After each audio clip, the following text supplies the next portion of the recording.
Bonjour, alors aujourd'hui je vais vous montrer comment faire les tests de contrôle que peut effectuer un console sur l'installation électrique basse tension, donc inférieure à 1000 volts, dans le milieu domestique.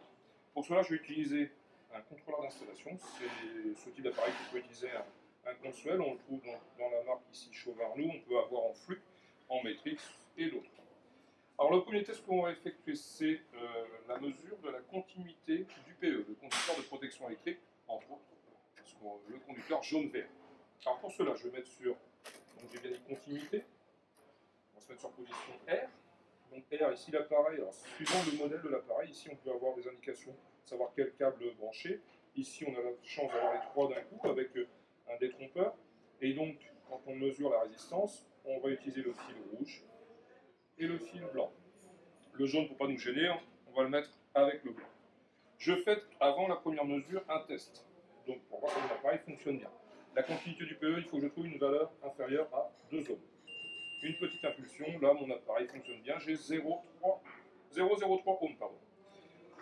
Pour gagner du temps, sur ma barrette de terre ici dans le tableau, je vais mettre un conducteur et je vais utiliser une pince croco parce que ça m'évite de toujours rester sur la barrette de terre. Alors on peut aussi, dans certains luminaires, là ici on est sur une maquette réalisée par un élève, on peut avoir des luminaires métalliques, dans certains cas, en hauteur, donc il existe des perchettes. Un perchette qui va venir en contact avec la terre. Donc, pour effectuer cette mesure, je vais enlever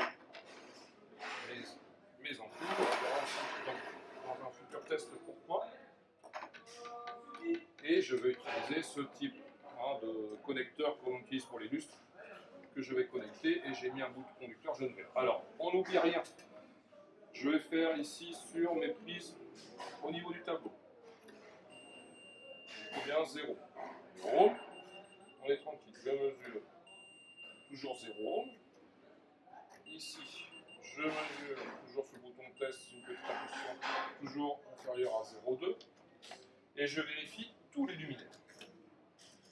Parce que le jour où là on a juste une ampoule, mais le jour où je mets un lustre avec une partie métallique, le jaune-vert est obligatoire dans les DCL, les boîtiers dispositifs de connexion de luminaires. Voilà.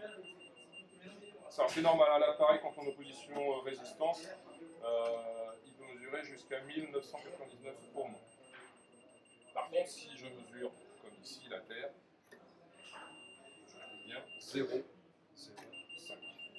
Là, pour les luminaires, c'est bon. Je vais aller sur mes prises. 0. J'oublie pas ces prises-là. Voilà. Et ici, l'élève avait câblé une sortie de câble donc pour un convecteur électrique. Donc ici, avec les dominos, c'est pas des dominos, plutôt c'est des bornes automatiques. J'ai une position test là. Et donc j'appuie. Et il a bien raccordé. Non, il a mal raccordé. Ah. Donc là, il devra refaire. Voilà, si c'est parce que j'avais mal positionné, en suivant les pointes de touche, la taille et la borne automatique. Ça peut être contraignant. On va effectuer aussi les mesures sur la partie apparente.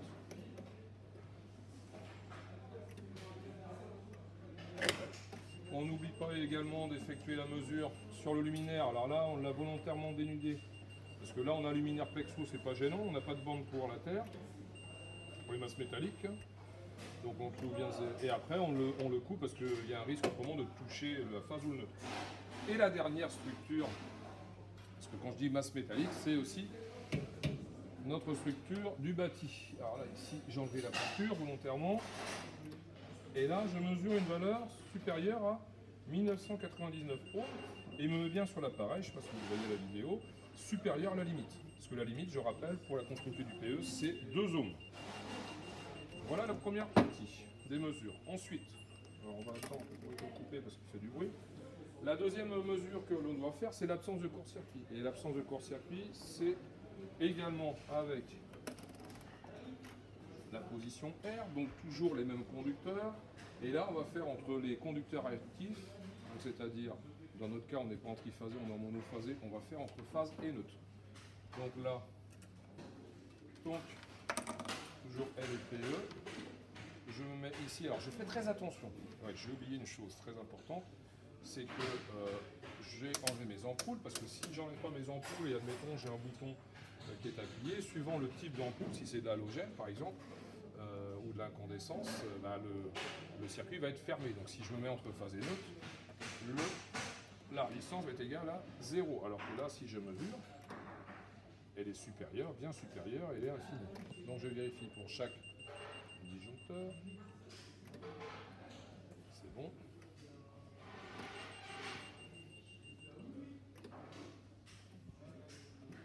Je mesure également. Donc là c'est bon, il n'y a pas de circuit.